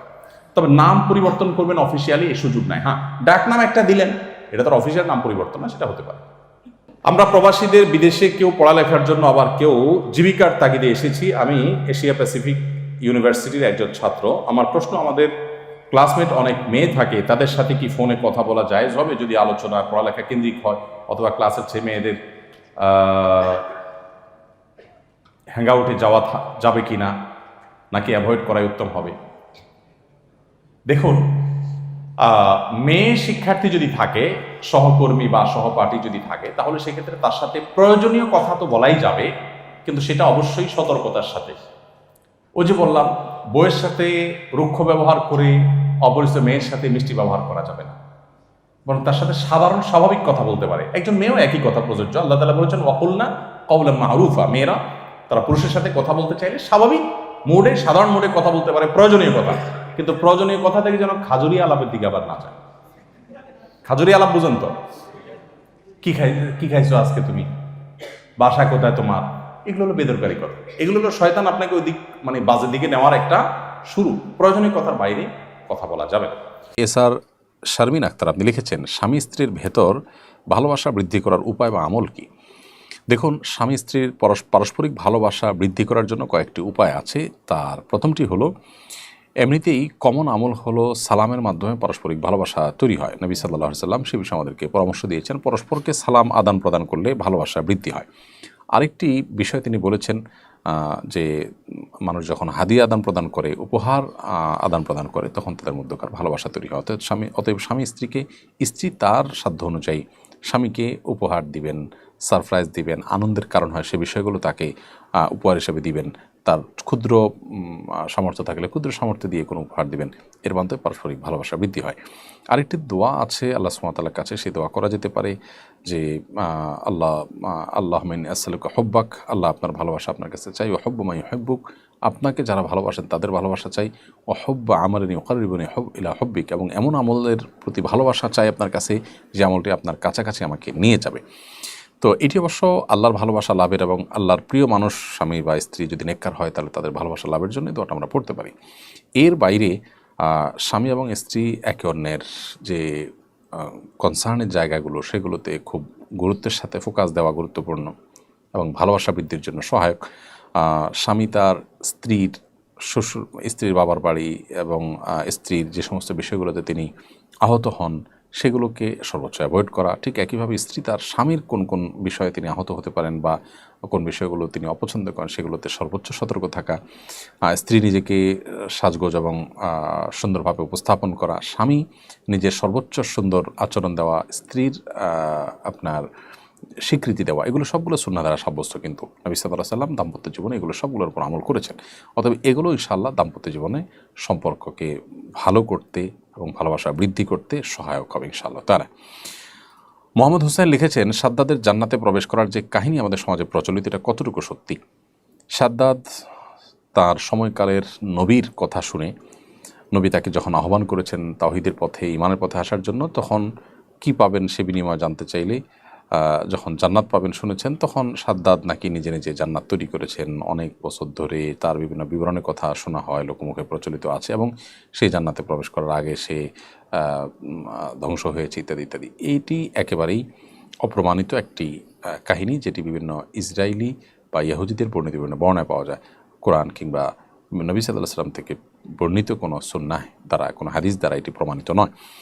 এই জন্য সাদ্দাদের জান্নাত নির্মাণ, জান্নাতে প্রবেশ করার যে কাহিনী, এটি একেবারেই অবান্তর এবং অবাস্তব। এ বিষয়ে অনেক বড় বড় মুহাদ্দিসগণ মন্তব্য করেছেন, অনেক বড় বড় ফকিহগণ, অনেক বড় বড় ইতিহাসবিদগণ মন্তব্য করেছেন। এবং আমাদের দেশে মার্কাজুদ দাওয়াহ আল ইসলামিয়া একটা ইসলামী গবেষণা প্রতিষ্ঠান, সেখান থেকে প্রকাশিত যে গবেষণা পত্রিকা আল কাউসার, সেখানেও এই বিষয়ে লিখেছেন তারা যে এটি সম্পূর্ণই ভিত্তিহীন একটি ঘটনা, যদিও এটি আমাদের কাছে বেশ পপুলার এবং জনপ্রিয় একটি ঘটনা। বৃহত্তর নোয়াখালীতে বন্যা পরিস্থিতি অত্যন্ত ভয়াবহ। আপনি সশরীরে সেখানে উপস্থিত হয়ে কাজ করেছেন বলে দেখলাম। আরও যারা কাজ করছে তাদেরকে আপনার অভিজ্ঞতার আলোকে কী পরামর্শ দিবেন? যারা নোয়াখালী, লক্ষ্মীপুর, চাঁদপুর, কুমিল্লা বা ফেনী যে সমস্ত এলাকাগুলো বন্যা কবলিত, সে সমস্ত এলাকায় কাজ করতে যাচ্ছেন, আমরা তাদেরকে বলতে চাই, প্রথমত স্থানীয়ভাবে আপনাদের একটা ভলান্টিয়ার টিম থাকতে হবে যাওয়ার আগে, যারা আপনাদেরকে সার্ভে করে বলতে পারবে যে কোন এলাকায় আসলে ত্রাণ পৌঁছায় নাই, সেই এলাকায় পৌঁছানোর উপায়গুলো কী, কোন রুটে আপনি যাবেন না যাবেন। অনেক রাস্তাঘাট ভেঙে গেছে বন্যার পানিতে, তাহলে কোন দিকে যাবেন এবং যাওয়ার ক্ষেত্রে কী নিয়ে যাবেন না যাবেন, নৌকার ব্যবস্থা থাকবে কি না, কত দূরে যাবেন, এই বিষয়গুলো আপনাদের স্থানীয়ভাবে যে সমস্ত লোকজন আছেন তাদের সাথে যোগাযোগ করে আপনাদের করলে ভালো হবে। স্থানীয় আলেমুল আমাদের সহযোগিতা নিতে পারেন।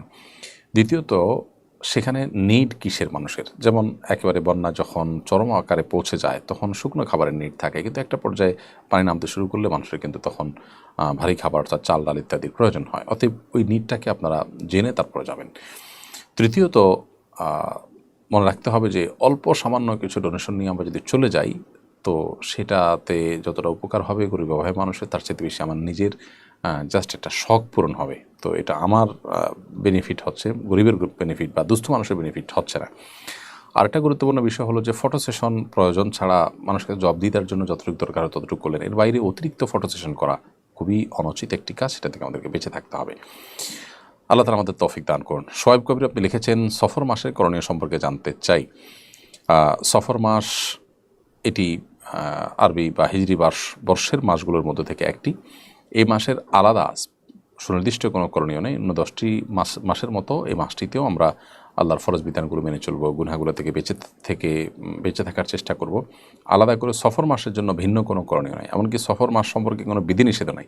সফর মাস সম্পর্কে অনেক কুসংস্কার আরবদের মধ্যে প্রচলিত আছে যে এটাতে এই মাসে অমুক কাজ করা যায় না, তমুক কাজ করা যায় না ইত্যাদি। এগুলো সম্পূর্ণ কুসংস্কার। অন্য 10টি সময়ের মতো এই সময়ে যে কোনো কিছু করতে পারবেন এবং যে কোনো রুটিন ভালো কাজগুলো, ফরজ ইবাদতগুলো আপনাকে সম্পাদন করতে হবে। সার্জারির মাধ্যমে টাক মাথায় কৃত্রিম চুল লাগানো জায়েজ আছে কিনা? কৃত্রিম চুল স্থাপন করা মাথাতে এটি গুনাহের কথা, কারণ এটি এক ধরনের প্রতারণা, এক ধরনের নিজের প্রকৃত অবস্থাকে লুকানো, ভিন্ন কোনো রূপে নিজেকে জাহির করার প্রচেষ্টা, যে সেই জায়গা থেকে ইসলাম এটিকে নিষেধ করে। অতএব এই কৃত্রিম চুল মাথায় স্থাপন করা জায়েজ নেই। এর জন্য কৃত্রিম চুলের ব্যবসা করাও জায়েজ নেই। আল্লাহ রাব্বুল আলামিন মানুষকে যেই হালতে রেখেছেন সেই হালতেই থাকবেন। এটা এমন বিষয় না যে এটা আসলে অসুস্থতা বিধায় এটা আপনি ট্রিটমেন্টের জন্য উদ্যোগ নিলেন। হ্যাঁ, আপনার কোনো জায়গায় দাঁত পড়ে গেছে, সেখানে দাঁত স্থাপন করেছেন, আপনার আঙ্গুল পড়ে গেছে, সেখানে আপনি এমন কিছু স্থাপন করেছেন যাতে চলতে উঠতে সুবিধা হয়, পাও ভেঙে গেছে, সেখানে আপনি স্ট্রেচার ব্যবহার করলেন বা এমন কিছু লাগালেন যেটাতে আপনি পায়ে চলার কাজ হয়, এগুলো ট্রিটমেন্টের অংশ। কিন্তু এর বাইরে আপনার আল্লাহর সৃষ্টিতে পরিবর্তন করার সুযোগ নেই। যেটা স্বাভাবিকত্ব সেটাকে আপনি পরিবর্তন করবেন, বা যেটা রোগ নয় সেটাকে আপনি ট্রিটমেন্ট এর নাম দিয়ে আপনি আল্লাহর সৃষ্টিতে পরিবর্তন করবেন, সেটা কিন্তু সুযোগ নেই। এখানে আমাদের একটা জিনিস মাথা থাকা দরকার। অনেকে মনে করতে পারে যে মাথা থেকে চুল পড়ে যাওয়া, টাক হয়ে যাওয়া, এটা তো একটা অসুস্থতা। তো অসুস্থ হলে আপনি সেটার জন্য যাতে চুল পড়া বন্ধ হয় সে উদ্যোগ নিতে পারেন, বা চুল যাতে গজায় মাথা থেকে সে উদ্যোগ নিতে পারেন। কিন্তু পরচুলা লাগানো আর নিজের অবস্থাকে লুকানোর চেষ্টা একই জিনিস। এখান থেকে মানুষ প্রতারিত হবে, বিবাহ শাদী বলুন, কাজকর্ম বলুন, নানান বিষয়ে নানান অসুবিধা তৈরি হতে পারে। এই জন্য এটা জায়েজ নাই। আপনি বলতে পারেন যে তাহলে মাথার চুল আমি অল্প বয়সে পড়ে গেছে, অথচ আমার বয়স বেশি নয় কিন্তু দেখাচ্ছে বেশি, তাহলে আমি কি করব? এটার জন্য আপনি মাথায় টুপি দিয়ে রাখতে পারেন, রুমাল দিয়ে রাখতে পারেন, অথবা আপনার প্রকৃত বয়স আপনি বিভিন্নভাবে তো প্রকাশ করতেই পারবেন। এক কথায় এই পরচুলা ব্যবহার করা এটাকে উলামায়ে কেরাম জায়েজ বলেন না। অনেক জায়গায় আরবি ক্যালিগ্রাফি করতে গিয়ে বাধার সম্মুখীন হয়েছেন ক্যালিগ্রাফাররা। বিষয়টিকে আপনি কিভাবে দেখেন? দেখুন, ক্যালিগ্রাফি যদি ইংরেজি হতে পারে, বাংলায় হতে পারে, তাহলে আরবি হতে সমস্যা কোথায়? এদেশে শত শত বছরের ঐতিহ্য অ্যারাবিক ক্যালিগ্রাফি। এদেশের প্রাচীন যে সমস্ত আপনার পুরাকীর্তি আছে, বিল্ডিং ভবনগুলো আছে, সেগুলোতে আপনি দেখবেন যে অ্যারাবিক ক্যালিগ্রাফি রয়েছে। তাজমহলের মতো জায়গা যেটা নিয়ে আমরা গর্ব করছি, সেটা পরিপূর্ণ অ্যারাবিক ক্যালিগ্রাফি দিয়ে, কোরআনের আয়াত দিয়ে। অতএব আমরা যদি ভাষা হিসাবে সব ভাষাকে আল্লাহ সৃষ্টি মনে করি, তাহলে কোনো ভাষার প্রতি আমাদের অবজ্ঞা থাকা উচিত না। ইংরেজি ক্যালিগ্রাফি হতে পারে, বাংলা ক্যালিগ্রাফি হতে পারে, অ্যারাবিক ক্যালিগ্রাফি হতে পারে। এটা যারা করছেন তারা সেকেলে, তারা পশ্চাৎপদ এবং তারা পিছিয়ে আছেন আমি মনে করি। অন্য 10টি ভাষার মতো এদেশের সংখ্যাগরিষ্ঠ মানুষ যে ভাষার প্রতি তাদের ধর্মীয় কারণে বিশেষ ভালোবাসা আছে, সেই ভাষার ক্যালিগ্রাফি হতে সমস্যা কোথায়? অন্য যে কোনো ভাষায় হতে পারে, সে ভাষার ক্যালিগ্রাফি হতে যদি কেউ বাধা দান করেন, তাহলে সেটি বাড়াবাড়ি ছাড়া কিছুই নয়। তবে আমরাও যারা ক্যালিগ্রাফি করছি তাদেরও মাথায় রাখা দরকার যে যেখানে একটা ক্যালিগ্রাফি আছে, ভালো ক্যালিগ্রাফি বাংলা বা ইংরেজিতে, সেটাকে মুছে সেখানে অ্যারাবিক ক্যালিগ্রাফি আমাকে আঁকতে হবে, ব্যাপারটা সেরকম না। তারাও যেন সীমালঙ্ঘন না করেন, বাড়াবাড়ি না করেন, সে বিষয়টিও খেয়াল রাখতে হবে। মৃত্যুর পর কাদের কবরে আযাব হয় না? কবরের আযাব থেকে বাঁচার জন্য অনেকগুলো আমল আছে, এই আমলগুলো আমরা করতে পারি। এগুলো কবরের আযাব থেকে আল্লাহ তাআলা আমাদেরকে হেফাজত করবেন, এবং এ বিষয়ে আমাদের একাধিক ভিডিও আছে। কবরের আযাব থেকে বাঁচার বা মুক্তি লাভের আমলগুলো কী কী, সেই সম্পর্কে অনেকগুলো ভিডিও আমাদের আছে, ক্লিপ আছে। এর মধ্যে একটা গুরুত্বপূর্ণ আমল হলো রাতে সূরা মুলক তেলাওয়াত করা। নবী করিম সাল্লাল্লাহু আলাইহি ওয়াসাল্লাম বলেছেন, রাতে যে ব্যক্তি সূরা মুলক 29 নম্বর পারা প্রথম সূরা, এটা যে ব্যক্তি তেলাওয়াত করে, আল্লাহ রাব্বুল আলামিন ওই ব্যক্তিকে কবরের ফিতনা থেকে হেফাজত করেন। অর্থাৎ তার কবরে কোনো আযাব হয় না, শাস্তি হয় না, এবং কোনো রকমের কবরের ফিতনা তার হয় না। এটা স্পেশাল, এই জন্য নিয়মিত সূরা মুলক পড়া উচিত। আল্লাহ তাআলার অনেক নেককার বান্দা আছেন যাদের আন্তরিকতা, যাদের আমলের প্রতি আগ্রহ, ঐকান্তিক প্রচেষ্টা, এটা আমাদেরকেও মুগ্ধ করে।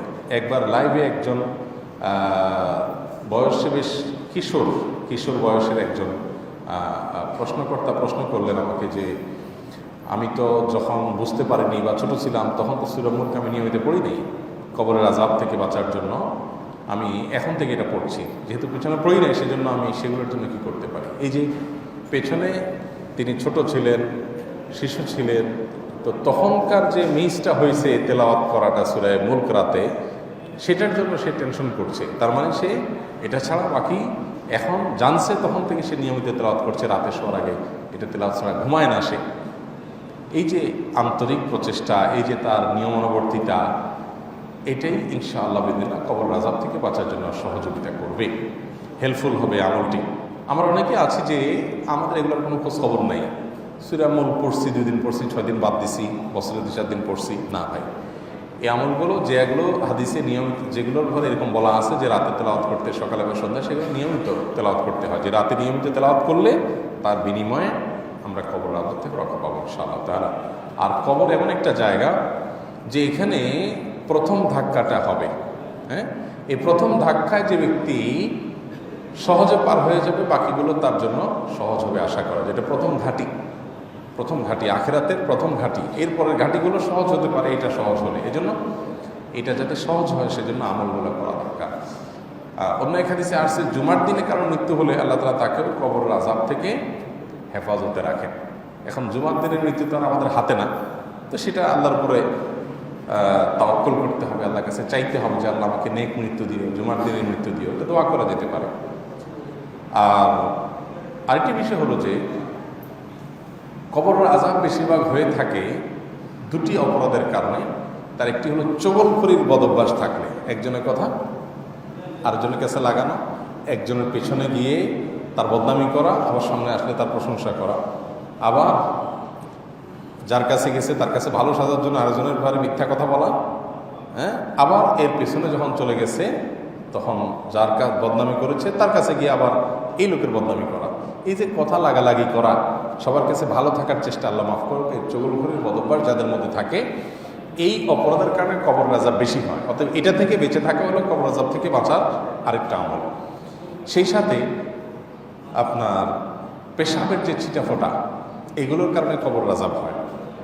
অর্থাৎ এই ছিটাফোঁটা যদি গায়ে লাগে, ড্যাম কেয়ার করে পরিচ্ছন্ন না হয়, সেটার কারণে কবরের আযাব হয়। হাদিসে আছে, ফাইন্না আম্মাতা আযাবাল কবরি মিনহু ইস্তানজিহু মিনাল বাউল, তোমরা পেশাব থেকে ভালো করে পবিত্রতা অর্জন করবে, কারণ বেশিরভাগ কবরের আযাব হয়ে থাকে এই পেশাবের ছিটাফোঁটা এগুলো লাগার কারণে। তাহলে সূরা মুলক রাতে নিয়মিত তেলাওয়াত করার চেষ্টা করবো ইনশাআল্লাহ।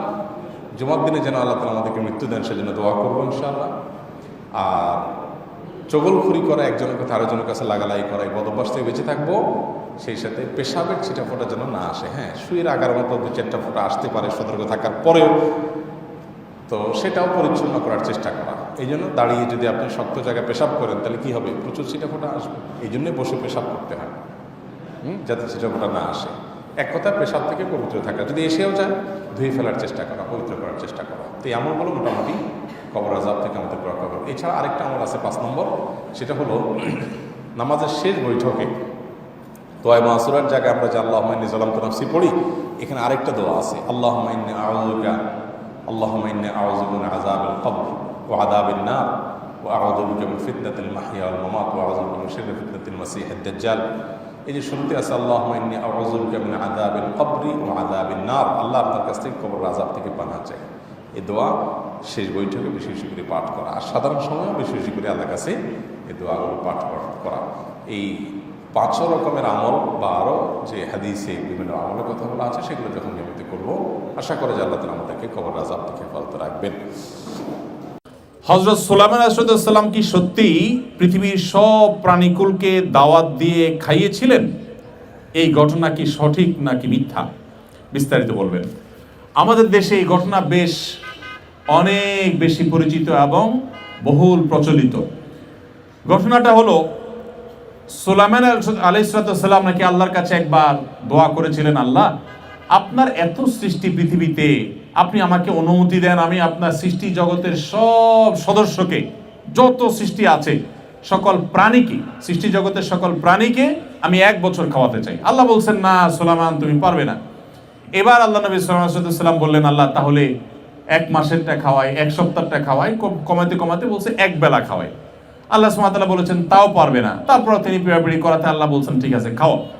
তো সব মাখলুকদের জন্য তিনি বড় একটা ডেকে রান্না করলেন। একটা মাছ সমুদ্র থেকে, বড় বৃহৎ আকারের এক মাছ মাথা তুলে বলল যে আপনি দাওয়াত দিয়েছেন সবাইকে, আমিও দাওয়াত পেয়েছি। সে এসে সব খাবার খেয়ে ফেলেছে। তখন তিনি বুঝতে পারলেন যে সবাইকে খাওয়ানো আল্লাহ তাআলার অনেক বড় জিজ্ঞাসা, এটা সম্ভব না। এরকম একটা ঘটনা আমরা অনেকেই শুনেছি যে সুলাইমান আলাইহিস সালাম জিয়াফত করে দাওয়াত দিয়ে গোটা পৃথিবীর সকল প্রাণীকে খাইয়েছেন একবেলা, বা তার আয়োজন করেছেন। তো এই ঘটনা খুব বহুল প্রচলিত হলেও, আমরা অনেক শুনে থাকলেও, কোরআনে কিংবা কোনো হাদিসে, গ্রহণযোগ্য কোনো ইতিহাস গ্রন্থে, কোনো তাফসীর গ্রন্থে কোথাও এটার কোনো প্রমাণ মেলে না। অতএব এটা একটা ভিত্তিহীন এবং মন গড়া ঘটনা, এটার কোনো সত্যতা প্রমাণিত নয়। বরং এই ঘটনার বিবরণের দিকে তাকালে বোঝা যায় যে এটা ভিত্তিহীন। এ বিষয়ে কাতার ভিত্তিক ইসলামিক ফতোয়ার ওয়েবসাইট ইসলাম ওয়েবে আছে, আমাদের মাসিক আল কাউসারের বিষয়ে প্রশ্নোত্তর আছে, আর অনেক উলামা ইকরামের গবেষণা আছে। সবগুলো খোলাসা একটাই, যেটা ভিত্তিহীন কথা। সুলাইমান সাল্লাল্লাহু একবেলা দাওয়াত দিয়ে সকল প্রাণীকুলকে খাইয়েছেন, এমন কোনো কথা সঠিক নয়। প্রথমত, এরকম উদ্ভট তামান্না, এরকম উদ্ভট চাহিদা কোনো নবী আল্লাহর কাছে পেশ করতে পারেন না। নবীরা আল্লাহর শান ভালো করে জানেন, আল্লাহর কাছে কি চাওয়া যায় আর কি চাওয়া যায় না। যেটা আল্লাহর শান, ওইটা কোনো নবী চাইতে পারেন না। এটা উদ্ভট একটা চাওয়া, এটা কোনো নবীর শানে যায় না। প্রথমত এটা প্রমাণিত না, এর বাইরে এটা একটা বিষয়। আরেকটা বিষয় হলো যে সব প্রাণী তো পাতিলে বা ডেকে রান্না করা খাবার খায় না। অতএব এইখান থেকেও বোঝা যায় যে এটা বানোয়াট এবং ভিত্তিহীন ঘটনা বা গল্প, এর কোনো সত্যতা প্রমাণিত নয়। আমার অফিস থেকে আমাকে গাড়ি ভাড়া এবং পথ খরচ দেওয়া হয়। কথা হলো, আমাকে যদি অন্য কেউ গাড়ি ভাড়া কিংবা খানাপিনার টাকা দিয়ে দেয় এবং আমি এই টাকাগুলো পকেটে নিয়ে নেই, তাহলে জায়েজ হবে কিনা? আপনি সরকারি কিংবা বেসরকারি কোনো জায়গায় চাকরি করেন, আপনাকে পথ খরচ বাবদ বা পথের খাবার দাবার বাবদ যদি কোনো বিল দেওয়া হয়, দেখতে হবে সেটা থোক কোনো বরাদ্দ কিনা। যদি থোক বরাদ্দ থাকে যে আপনার জন্য এই টাকা ফিক্সড, আপনি এটার কোনো ভাউচার জমা দিতে হবে না, কোনো ভাউচার বিল দিতে হবে না, আপনার জন্য এই টাকা দেওয়া হয়েছে, এর থেকে কম খরচ করলেও পুরাটা আপনার, আর বেশি খরচ করলেও বাকিটা আপনার গাড় থেকে যাবে। এরকম থোক বরাদ্দ যদি হয়, তাহলে সেক্ষেত্রে এই টাকাটা আপনার প্রাপ্য। এখন আপনাকে কি খাওয়াইছে না আপনি পায়ে হেঁটে গেছেন, সেটা আপনার ব্যাপার, টাকাটা আপনি নিতে পারেন। আর যদি যা খরচ হয় সেটাই আপনার জন্য বরাদ্দ, আপনি সেই হিসাবে একটা নির্দিষ্ট নীতিমালার আলোকে বিল ভাউচার জমা দিয়ে টাকা নেবেন। যদি এরকম হয়, তাহলে সেক্ষেত্রে আপনি হেঁটে গিয়ে গাড়ির বিল করবেন, অথবা আপনার বন্ধু খাওয়াই দিছে, আপনি হোটেল থেকে মিথ্যা ভাউচার লিখবেন, এটা জায়েজ হবে না, কারণ সেক্ষেত্রে এটা মিথ্যা হবে, প্রতারণা হবে। বিধায় এই দুইটাকে পার্থক্য করে তারপরে আমাদের এখানে হালাল হারাম নিরূপণ করতে হবে। স্টক করে মালামাল জমা করে মূল্য বৃদ্ধি করে বেচা কিনা করা জায়েজ আছে কিনা? এখন পেঁয়াজ নিয়ে চলছে তুলকালাম, কদিন পর পরে আমাদের দেশে এগুলো হয় না?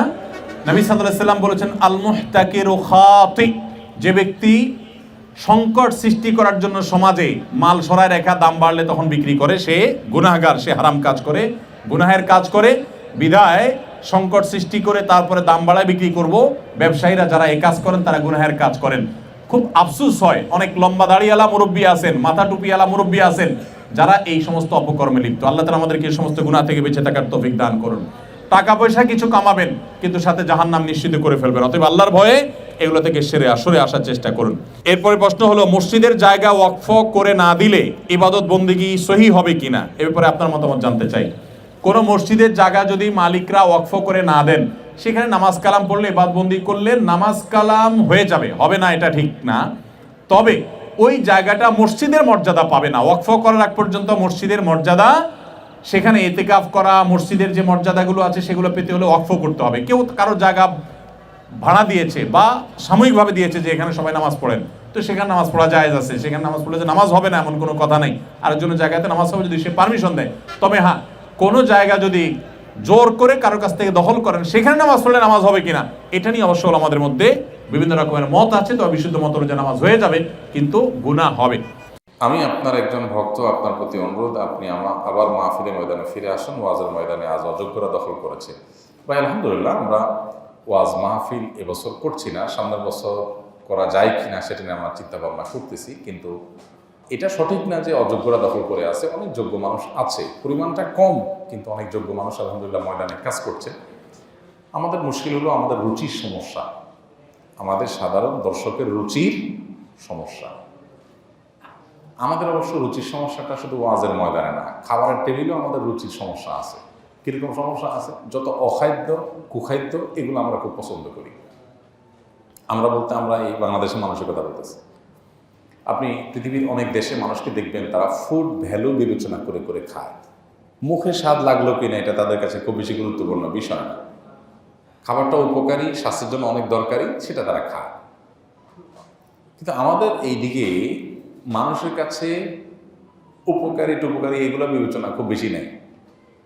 খাইতে খাইতে যদি নাক পর্যন্ত খাওয়া যায় তো সেই চেষ্টা করে, এটা তার জন্য উপকারী না, ক্ষতিকর, তাও খাবে। এরপরে দেখবেন ভাজা, পোড়া, ড্রাই ফ্রুট, চানাচুর, হাম তাম, মুখে বলি আমরা যে সব মোবিল দিয়ে চানাচুর বানায়, আবার ধুমায়া দুই হাতে খাইতেছি।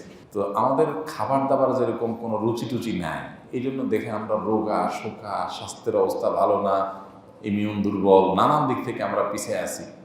একইভাবে ওয়াজ শোনার ক্ষেত্রে বলেন, বক্তা নির্বাচন করার ক্ষেত্রে বলেন, এসব ক্ষেত্রে আমাদের রুচি কি বড় বেশি খারাপ। খুব অবাক লাগে যখন দেখি যে মানুষ কোরআন এবং হাদিস নির্ভর অথেন্টিক প্রয়োজনীয় কথাগুলো ভালো মানুষ থেকে গ্রহণ করার পরিবর্তে শুধু ভাইরাল হুজুর খোঁজে।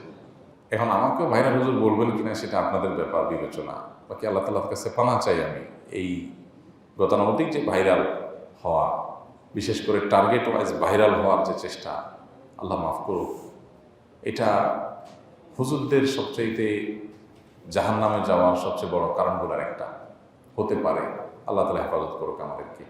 তো আমরা শুধু ভাইরাল খুঁজি, উপকারী কথা, দরকারি কথা শোনার মতো রুচি খুব কম মানুষের আছে। আলহামদুলিল্লাহ ময়দানে ফিল্ডে অনেক মানুষ কাজ করছেন, আরও দরকার।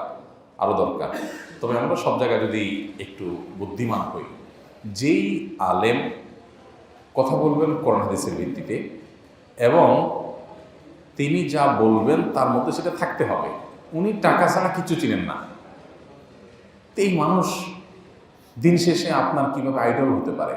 এ তো দুনিয়াদার, যাকে দেখলে আল্লাহর কথা মনে হয় না, যাকে দেখলে আপনার ভিতরে, যার কথা শুনে আপনার ভিতরে পরিবর্তন হয় না, আপনার মনটা গলে না, আল্লাহর কাছাকাছি যেতে পারেন না, আপনি তার কথা কেন শুনবেন? শুনতে অনেক ভালো লাগে, অনেক সুন্দর সুর আছে কণ্ঠে।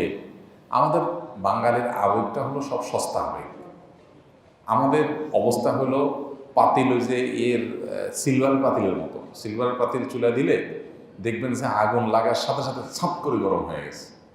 আবার যদি আপনি পানি ঢালেন তো দেখবেন আবার ছাপ করে কি হয়ে গেছে, ঠান্ডা হয়ে গেছে। তা আমাদের অবস্থা হলো সিলভারের পাতিলের মতো। আমরা ওয়াজ শুনিয়া যাই করি, হুজুরের ওয়াজে শুনে আমরা কাইন্দা কাইটা ওখানে যারা যা সুর, কি সুন্দর, কিন্তু আমরা বাসায় গিয়ে আবার বজর পড়ি না, শেষ।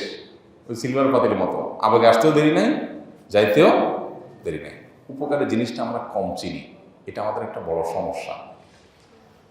তো এই সমস্যাটা দূর করার দরকার। এই জন্য আপনারা ওয়াজ মাহফিলগুলো অ্যারেঞ্জ করবেন, এরকম ভালো মানুষগুলো দাওয়াত দেবেন। আমরা ওয়াজ মাহফিলের ময়দানে আগামী বছর, আমরা আগে ঘোষণা দিয়েছি এই বছর আমরা থাকবো না, চিন্তা নাই। আগামী বছর আমরা আসবো কি না সেভাবে সেটা নিয়ে আমরা চিন্তা ভাবনা করতেছি। যদি আসিও তো এইভাবে গণহারে মাহফিল আমরা করবো না ইনশাআল্লাহ।